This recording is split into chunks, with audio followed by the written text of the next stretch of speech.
दोस्तों, हमारे भारत देश में आपने कई रहस्यमय गुफाओं के बारे में सुना होगा, लेकिन आज हम बात कर रहे हैं एक ऐसी जगह की जहां आज भी रामायण काल की सुग्रीव की गुफा मौजूद है। रामायण काल के अवशेषों को खोजते खोजते हमारे भारत के शोधकर्ताओं को एक ऐसी गुफा मिली जो सामान्य तो लग रही थी, परंतु जब इसके अंदर गए तभी कुछ ऐसा दिखा जिसे देखते ही वे समझ गए कि ये कोई सामान्य गुफा नहीं है। ये वही गुफा है जहां सुग्रीव अपने बड़े भाई बाली से छुपकर रहा करते थे। दोस्तों, वैसे तो विज्ञान जगत रामायण के होने पर संदेह करता है, परंतु गुफा के अंदर एक साइन बोर्ड लगा हुआ है जहां साफ तौर पर लिखा है कि ये सुग्रीव की गुफा है। आपको जानकर ये और भी आश्चर्य होगा कि इस गुफा की खोज कोशिशों को सरकार द्वारा बंद कर दिया गया, परंतु क्यों? जवाब किसी के पास नहीं है। आखिर शोधकर्ताओं को इस गुफा के अंदर ऐसा क्या दिखा जिसे देखते ही वे समझ गए कि यह गुफा सुग्रीव की गुफा है? आखिर क्यों इस गुफा को आम लोगों के लिए बंद कर दिया गया? आखिर इस गुफा में ऐसा क्या था जहां बाली प्रवेश नहीं कर सकता था? अंत में आखिर क्या है इन सब के पीछे का रहस्य? ये सब जानने के लिए वीडियो को बड़े ही ध्यान से और एंड तक जरूर देखिएगा। नमस्कार दोस्तों, आप देख रहे हैं हिंदू इनसाइट। मैं हूं मनीष और एक बार सच्चे दिल से कमेंट बॉक्स में जरूर लिखिएगा, हर हर महादेव। रामायण में जितने भी चरित्रों का उल्लेख है उन सभी की भूमिका अपने आप में ही महत्वपूर्ण है। राजा दशरथ सहित तीनों माता हैं, गुरु वशिष्ठ, निषादराज, राजा जनक, विभीषण, अंगद इत्यादि जितने भी व्यक्तित्व राम कथा से जुड़े हैं सभी अपनी अपनी भूमिका में महत्वपूर्ण लगते हैं। इन्हीं में से एक है सुग्रीव, किष्किंधा के राजा और प्रभु राम के मित्र। रावण द्वारा सीता हरण के बाद उनकी तलाश के दौरान ऋषिमुख पर्वत पर प्रभु राम की सुग्रीव से भेंट होती है। यहीं पर भगवान राम को सुग्रीव पर उनके भाई बाली द्वारा किए गए अत्याचारों का पता चलता है।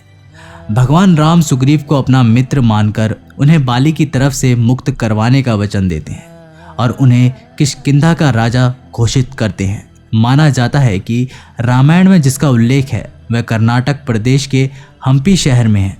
हम्पी प्रसिद्ध विजयनगर साम्राज्य की राजधानी था। यहीं पर वानर सुग्रीव और बाली की राजधानी किष्किंधा थी। गुफा और उसके आसपास के क्षेत्र में आज भी रामायण की कथा राम जी के आगमन की खोज की गई थी। हालांकि किसी को तब पता नहीं था कि ये जगह रामायण काल के विशेष चरित्र से जुड़ी है, जिसमें एक है सुग्रीव। यहाँ मौजूद की गुफा विभिन्न प्रसंगों से जुड़े कई राज अपने अंदर रखी हुई है। वर्षों पहले इस जगह की खोज की गई थी, तब यहाँ पर हम्पी नगरी बसी थी। हम्पी और उसके आसपास के क्षेत्र में आज भी रामायण की विभिन्न प्रसंगों से जुड़े कई स्थल और ये राम जी के आगमन के साक्षी हैं। वर्षों पहले इस जगह की खोज की गई थी, तब ये पता नहीं था कि ये जगह रामायण काल से जुड़ी है। ऋषिमुख पर्वत पर रामायण काल के अवशेष भारी पड़े हैं, जिसमें से एक है यहाँ मौजूद सुग्रीव की गुफा। शोधकर्ताओं ने जब इस गुफा के अंदर प्रवेश किया तब उन्होंने देखा कि इस गुफा की बनावट और यहाँ मौजूद चिन्ह और ऐसे कई प्रमाण मौजूद है जो रामायण काल की गुफा से मिलते जुलते हैं। उन्होंने और शोध करने का निर्णय लिया और रामायण से मिलाकर देखा तो ये सिद्ध हो गया ये वही जगह है जहाँ भगवान राम आए थे और उन्होंने सुग्रीव से इसी गुफा में भेंट की थी। रामायण में वर्णित प्रसंग के अनुसार बाली से विवाद के कारण जब सुग्रीव को छोड़कर भागना पड़ा, अपने सहयोगियों के साथ इसी स्थान पर आए। कथा यह है कि इसी ऋषि मुख पर्वत पर ऋषि का आश्रम था। एक समय अपने आश्रम को पवित्र करने के कारण बाली को श्राप दे दिया था।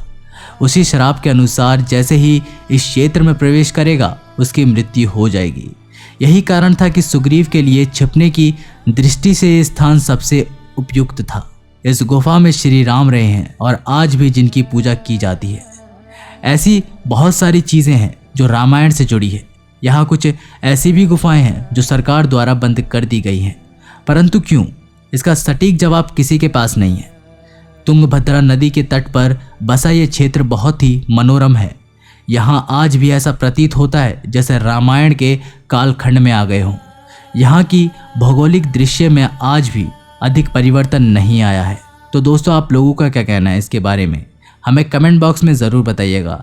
अगर वीडियो पसंद आई हो तो लाइक, शेयर और चैनल को सब्सक्राइब करके बेल आइकन को प्रेस करना मत भूलिएगा, तब तक के लिए नमस्कार, टेक केयर।